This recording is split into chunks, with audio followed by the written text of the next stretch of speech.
পক্ষ থেকে কোনো ধরনের আবেদন করা হয়নি, তাহলে সেনাবাহিনীর কারা এইভাবে সরকারের নির্দেশনা ছাড়া মাঠে নেমে আমাদেরকে এইভাবে রক্তাক্ত করল?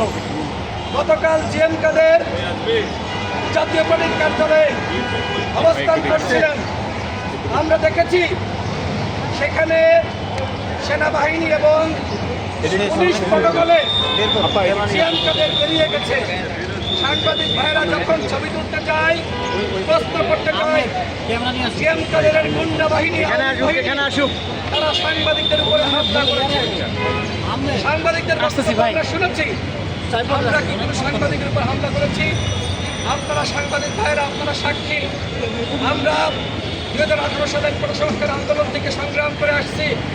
কখনো এই দেশে কোনো অপ্রীতিকর পরিস্থিতি সৃষ্টি হোক, সেই ধরনের পরিবেশ আমরা সৃষ্টি করেছি। আমি বলি, আমরা আমাদের যে সাংবিধানিক এবং গণতান্ত্রিক অধিকার, সেই মোতাবেক আমরা কিন্তু সবসময় প্রতিবাদ জানিয়েছি।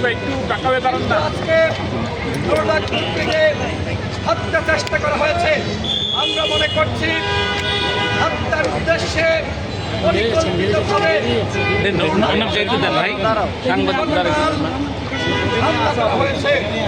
সেনাপ্রধানের উদ্দেশ্যে বলতে চাই, যদি আপনি এই ঘটনার দায় না নিতে চান, তাহলে আপনাকে অবশ্যই তদন্ত সাপেক্ষে সেনাবাহিনীর যারা নুরুল আক্তারকে রক্তাক্ত করেছে, যারা আমাদের নেতাকর্মীদেরকে রক্তাক্ত করেছে, তাদের বিরুদ্ধে উপযুক্ত ব্যবস্থা গ্রহণ করতে হবে।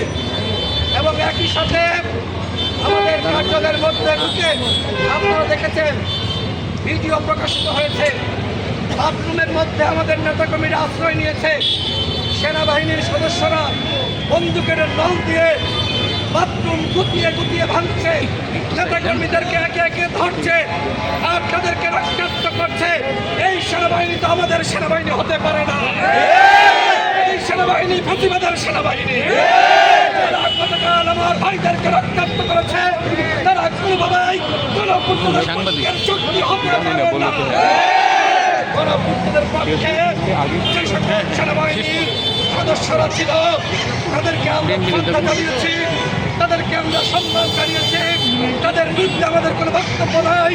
কিন্তু গতকাল সেনাবাহিনীর যে সকল দুর্বৃত্তরা গণ অধিকার পরিষদের কার্যালয়ের সামনে এসে আমাদের সাংবাদিক সম্মেলনে